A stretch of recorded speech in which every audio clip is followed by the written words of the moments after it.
everyone. Welcome to the September DMI Advocacy Update, which is a series providing our members and the greater community an opportunity to learn about DMI's advocacy work, initiatives, and priorities, and get a deeper dive into some of the most pressing issues impacting downtown. For this edition of the series, myself, Jason Elstrom, president of Downtown Madison Inc., will highlight the latest in DMI advocacy news, and we've got two special guests, Melinda Heinrichs, the president of the Madison Public Schools Foundation, DMI board member, and chair of the DMI Government Relations Committee, and Jill Jokela, the Madison Public Schools Foundation board member and advocacy committee chair. We're going to hear from both Jill and Melinda here in a few minutes.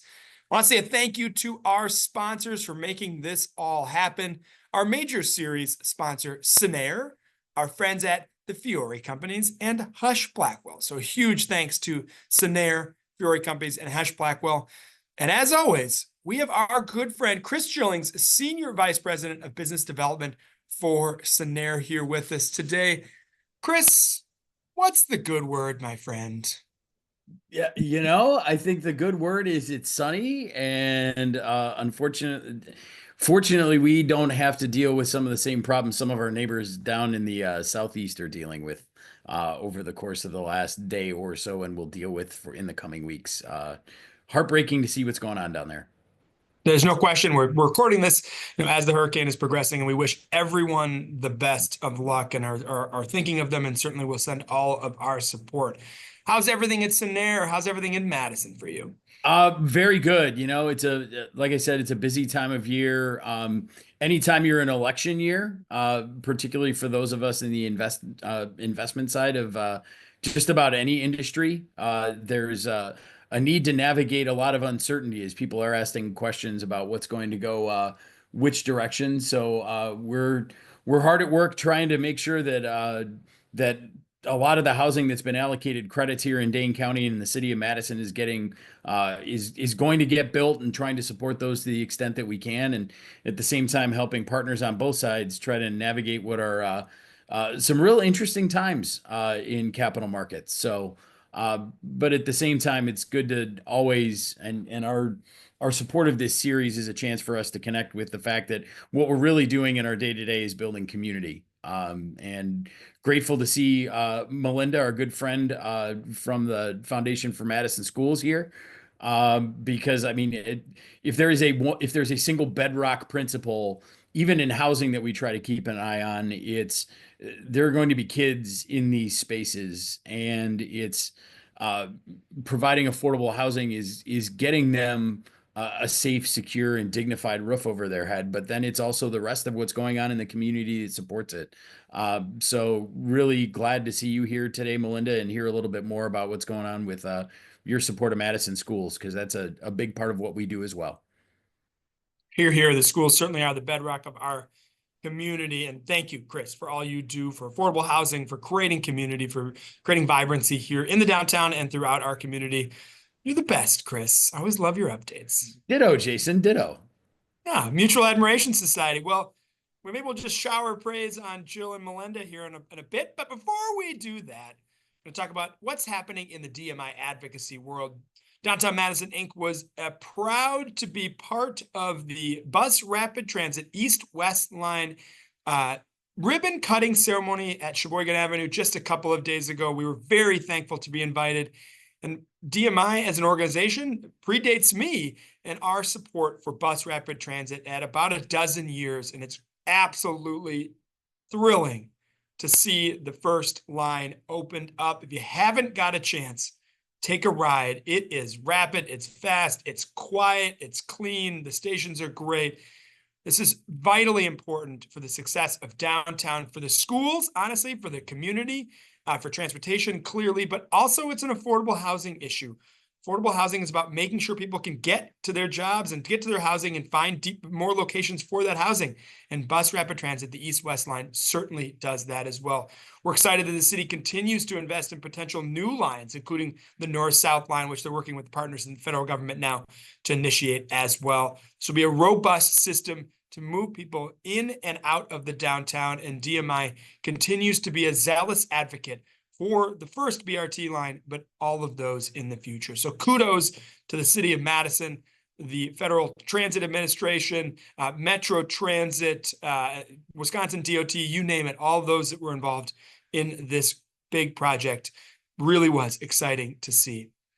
Next up, I attended the International Downtown Association Conference in Seattle, Washington, a few weeks ago. As a board member, it was great to be there and be a part of the organization. Wonderful exchange of ideas from downtowns across the world on how you can create economically strong, equitable, inclusive, and vibrant places to live, work, and visit. I was there along with my colleague, John Cornelia, Vice President at DMI, and Matt Trammell, Executive Director of Madison Central Business Improvement District. We learned a lot. We learned a lot of best practices. We met a lot of great friends and connections that can help us as we move our downtown forward. So it was an excellent experience, and I'm excited for the next IDA conference in Washington, D.C. next year. DMI has several events coming up that I think are quite important, particularly to the group that's watching this conversation. We are going to be hosting with our friends at the Wisconsin Policy Forum a discussion about both MMSD referenda, two referenda, and the City of Madison's referendum.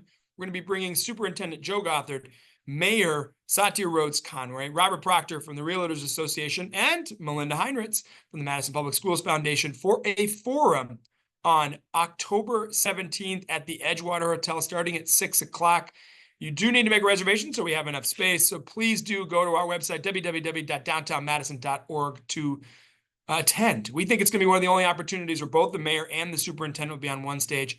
This is about information sharing, getting information out to our members and the general community about what the referendum are, something we're going to be doing here in a few minutes. We're excited to have both of them on stage, and our partner at Wisconsin Policy Forum, the new president, Jason Stein, will be asking questions of that panel discussion as well. So hope you can join us on the 17th. The following week, we're going to be inviting Superintendent Joe Gothard back onto the same stage at the Edgewater for our October 24th What's Up Downtown breakfast. I hope you can make it. Got great energy right now at these breakfasts. We just had about 350 people attend to hear Anna Korse talk about the Madison Lakeways project, and we're excited to have the superintendent on the 24th from 7:45 to 9 a.m. at the Edgewater Hotel. So hope you can join us there as well.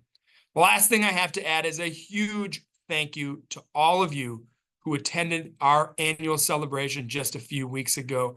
I thought it was a rousing success. It was fun. It was entertaining, even though only about 12 of the 700 people actually listened to my presentation. I still thought it was a great event.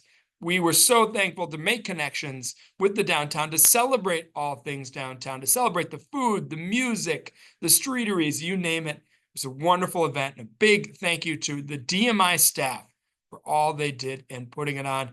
Also want to thank our partners at Frank Productions and Groundswell, excuse me. Molly and Libby did an amazing, Groundworks. I don't know why I'm calling them Groundswell. It's another whole group.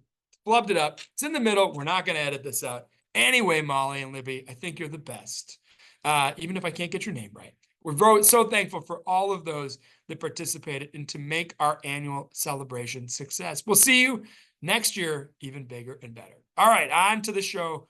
To save me from more errors, we have our good friend, Melinda Heinrichs, president of the Madison Public Schools Foundation, and Jill Keller, who is with the board of directors and the chair of their advocacy committee, here to talk about Madison, the MMSD's referendum. No, referenda, I should say. See, I'm just flubbing things up left and right. Melinda, save me. How are you? I'm excellent, Jason. Thanks for the opportunity to share information today. Always appreciated. And, I just love DMI, one of the great personal, professional joys of my life. So lovely to see you as always. Well, flattery will get you everywhere. Speaking of Jill, you have any flattery for me? Jill, how are you doing? Just kidding. Oh, I'm fine. I'm glad to be here to talk about the referendum. Fair point. Fair point, Jill. Yes, we're excited to have you both here. First question, can you provide an overview of what MMSD is asking for on the November 5th ballot? Yeah, simply stated, we have two questions. One is for operations. The total ask over 4 years is 100 million. So it'd be 30 million, 30 million, 20 million, 20 million potentially over that 4-year time horizon. It is a recurring referendum, which is to say that increase would be permanent after 4 years. So that's one question. The other question is 507 million for facilities, which would help us either build new or renovate 10 of our current sites. 10 schools at 7 different sites. So total package, 607 million across those two questions on November 5th. And both you and Jill. Jill, let's start with you. Why are the referenda needed? A couple of reasons, actually. School funding in Wisconsin is kind of broken, so it's up to individual communities to be able to support their schools with taxpayer-funded referenda for both operations and facilities. In Madison, as far as facilities goes, we have a lot of really old buildings that are in need of updating, basically. 21st century learning spaces are different than what spaces were like when these buildings were built, and so there's a lot of need for upgraded spaces for students to be able to get the education that they need. And I don't know, Linda, what else do you want to say about that? Sure, I think it usually surprises people, if not outright shocks them, that the entire Madison Metropolitan School District budget, we get less than 10% of that budget from the state of Wisconsin. So when we need more revenue because we are cost effective, we're using the dollars available as efficiently as we possibly can. And when there's a misalignment between revenue and expense, the only tool really left to us in the state of Wisconsin is to go to referendum. We don't want that to continue to be the case. We're not content with the status quo, but in this particular moment, the one tool we have is to go to referendum.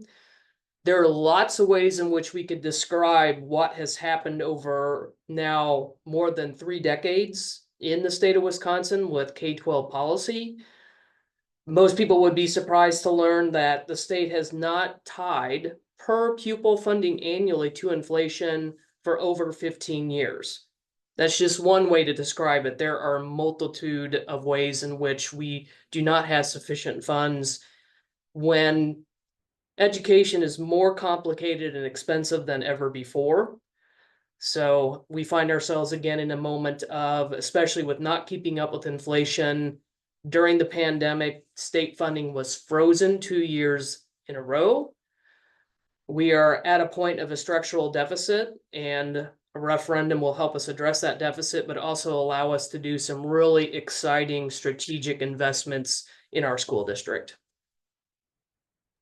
And Melinda, you got into some of the numbers in your first response. What will the average home, the average taxpayer, what will this increase look like on their tax bill moving forward in the next few years? Yeah, great question. And we want to be completely transparent about what the ask is, because we are asking our neighbors and our community members to once again step up in support of Madison Public Schools. So this is a Madison home. The numbers are based on an average price of $457,000. Year one, with the operating referendum, it's a $26 a month increase. By the time you get to year 4, it's an $87 a month increase. So that's the operating side. The facility side and how this is financed is different. It's over a longer period of time. It would be a $27 a month increase on your property tax bill starting in 2026, because construction will not begin until 2026 if we're able to be successful. But you add all that up again on that average home, $457,000 by year 4. If the Board of Education is in a position of having to levy to the full extent allowed by the referendum, you're about $1,400 increase by year 4. And again, that's would be ongoing. beyond the referendum cycle. The good news is that there could be things that change. The board may not have to levy to that full amount. With more residents, Jason, you have conversations every single day about all the new residents that are coming into our area. So the fact is, if we have more property taxpayers to spread the expense across, we may not need to use that full taxing authority. And the other thing that could happen, of course, is that we receive more funding from the state. And there are a number of ways in which that might happen. And again, we would not need to use that full taxing authority. So this would give us the permission to do what we need to do if necessary. But there is the possibility of conditions changing and we wouldn't have to do that. On the capital side, question of the referendum, it's about certain schools. What are you mentioned 10 schools and 7 facilities. What are those schools and what's the current state of the buildings that we're looking at to either rework or potentially build new buildings? Yeah. So as I mentioned, we have 10 schools at 7 different sites, but just the bigger picture is we have more than half of our buildings are 60 years or older. And as Jill already mentioned, how we built schools back then and what is required in a 21st century learning environment, there are a lot of differences. The other factor is because of their age and the fact that they are approaching, if not already beyond kind of their useful life, is we did a facilities condition report in 2023 and found that more than 40 of these buildings got a letter grade of C or D. And that's no comment on the students, the staff, the families. That's a building that isn't up to speed. It isn't up to date. We have 2 potential renovations. This is Anana and Crestwood Elementary Schools. And then we have potentially brand new construction for Cherokee Heights Middle School, Senate Middle School. And then we have schools that share the same physical space. Shabazz High School with Sherman Middle School, Gompers Elementary with Blackhawk, Toki with Middle Orchard Ridge, and then lastly, did I get them all? I think I got them all. Sorry about that. Sherman and Shabazz. So the 5 of our 6 high schools were included in the 2020 facilities referendum. Now we need to complete the 6. Shabazz, it waited in part because it shares the same building with Sherman Middle School. What areas in the operating referendum would benefit from the additional capital? Yeah, I think the biggest thing, and this is something that we heard loud and clear from the community when we were doing engagement, the district, I think, as you know, Jason, did extensive engagement back in late winter and into the spring. Teachers, teachers, teachers. We want to ensure that we are attracting and retaining great teachers. So that's job one. Our board has taken steps to make some significant investments in staffing, which is incredibly important at a time when far fewer people are going into the profession.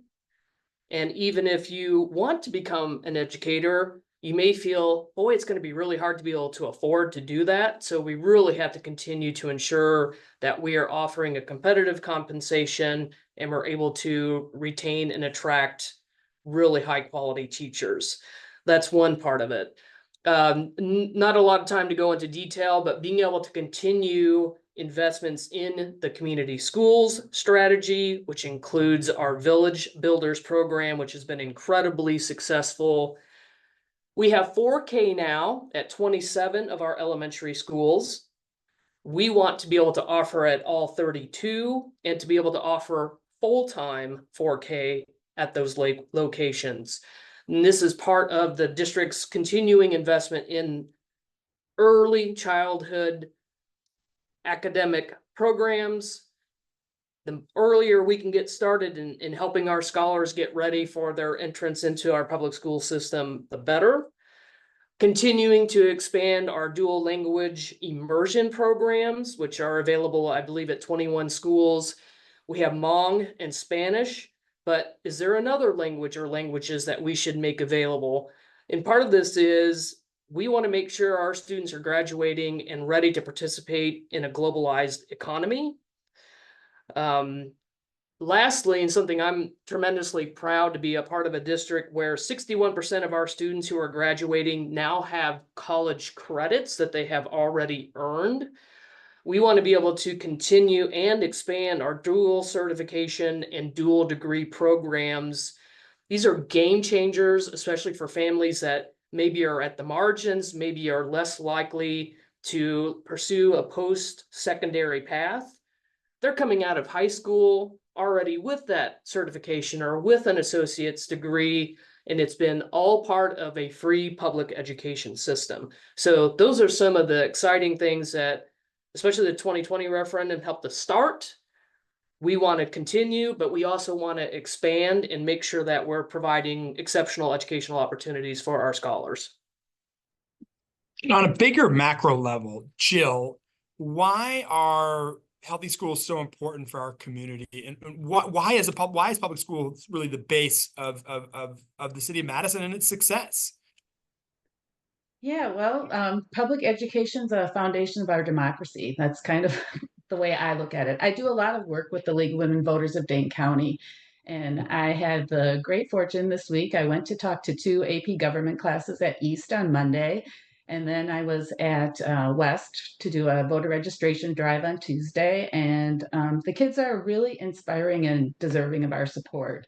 I know my own kids got a really good education in Madison Public Schools. They are both East grads, and I want all kids to be able to go on and have be thriving and successful adults. So I really encourage people that haven't been in the schools to go in and volunteer in the schools. I also volunteer in a kindergarten at Mendota where my kids went to elementary school. And, I just, when you're there, you can see you want these kids to have a great education. And, unfortunately, like we talked about earlier, the school finance system is such that it's really incumbent on taxpayers to make sure that that happens. So, one other thing I'm really excited about is having Dr. Gothard back as superintendent. He left just a little bit after my kids graduated from high school, and I think he's going to do a phenomenal job, and I want him to have the resources that he needs to move the district forward. So, I think we're in a good place. We just need to keep the momentum going, and that's why we keep having to go to referendum every couple of years in order to do that. Yeah, it's just great to have Dr. Gothard back. And, maybe Melinda, note, we went through Referenda 4 years ago, and what were the fruits of that capital? How was that able to help the school district over the last 4 years? And what are we seeing currently today from that work? Yeah, and it's a little early days. Some of, I think, what we can share is probably qualitative, anecdotal, but 2020 on the facility side included 6 different sites. We made major investments to transform our 4 comprehensive high schools, Memorial West, East, and La Follette. We also provided a permanent home for our Capitol High alternative high school. The former Hoyt School building is now their permanent home, and built a brand new school, Southside Elementary. And these are neighborhoods where students were needing to be bused 30, 40 minutes one direction. Now they have a school that they can walk down the street to. So incredibly exciting. Just one data point from Southside Elementary is the attendance. And it's hard to teach kids if they're not in school, but the attendance trends are all in the right direction. And it has a lot to do with, you don't have to get a kid up and on a bus. You can walk your student just down the street to go to school. So it's already paying dividends in terms of attendance being on an upswing there. And I think what we hear from students with the transformed spaces is, wow, the community must really care about me and my future. And these beautiful new spaces, they show a respect from the community to our staff and students. And in turn, what we're hearing from principals in those buildings is that students are really taking care of these spaces. They don't take them for granted. They're really excited to have access to them, and they feel a responsibility to help take care of them.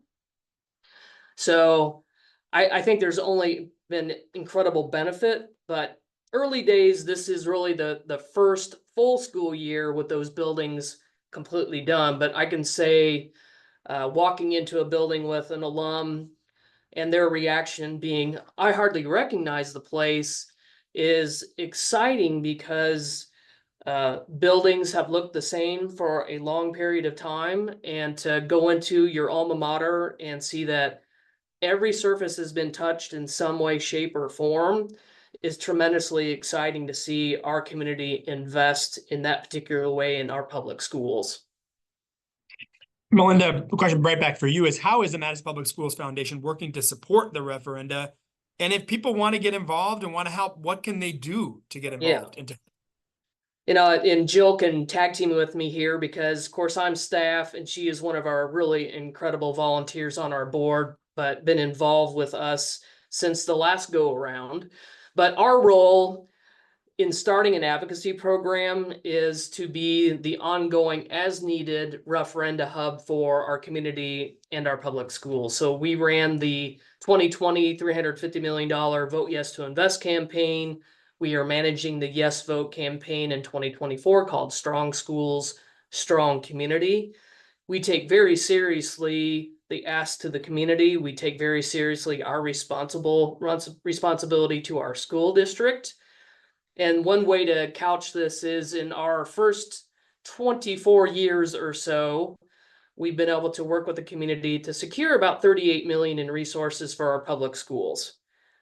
But through referenda campaigns, we have the possibility of delivering far more resources to our school district at a scale that is truly transformational. So we're very proud to do the work that we do, but I'll let Jill speak to some of the ways in which people can get involved with the campaign. Okay, well, I've been an advocate on this stuff for a long time. So I want to talk about what happened before Madison Public Schools Foundation got involved. I was on a kind of a grassroots committee to support the referendum in 2016. The East Theater renovation was on that particular referendum. And I don't know if anyone knew what the East Theater looked like before, but we had orange Brunswick bowling chairs in the theater. It was terrible. It was like the worst theater in the state, I think. So anyway, I've been doing this for a long time and I really appreciate it. That's what kind of attracted me to getting involved with the foundation, was to continue to be able to do this advocacy work to make sure that our facilities are, what the kids deserve, basically. I hope you've seen some yard signs around that say vote yes. So we have plenty of yard signs that can be distributed if someone wants to put one in their yard. We have our Strong Schools for Madison.org website. It's actually Strong Schools, FORMSN.org website. That's the website. And there's a get involved link right at the top of the page. So if anybody's interested in joining and helping, they can sign up there and we'll get contacted from somebody. We've been doing letters to the editor and op-eds and stuff to promote the Vote Yes campaign. And I think, like Melinda was saying earlier, when kids see that they have these spaces, I honestly, I get choked up about that East Theater because it was such a huge transformative change for the school. And again, I was at the ribbon cutting ceremonies a couple of weeks ago, or I was at the one at East anyway. I knew they did them all the same day. But just to see people and how excited they are about being in these new spaces, that really, they do feel appreciated and valued as students, I think, to be able to be in renovated buildings and know that the community cares about them and their education. Jill and Melinda, thank you for your passion, honestly, for what you're doing for kids and for schools. This is so important. It's vitally important. Jill, you said it. It's the bedrock of our democracy. And Melinda, you said it perfectly, right? The students, they deserve better, right? And they need these environments to help learn and to become great citizens. They already are in our community, but even stronger. And so we're so thankful for all the work that you do, Jill, that you do, Melinda, as part of the Madison Public Schools Foundation. So thank you for your continued efforts for our kids across our city. Thank you all for joining us as well for this month's episode of the Downtown Madison Inc. Advocacy Update. Thank you to our partners, Sinair, Hush, Blackwell, and the Fiore Companies for making this happen. We hope you all have a wonderful rest of your day. We'll talk to you soon, and we'll see you downtown. Have a great day now.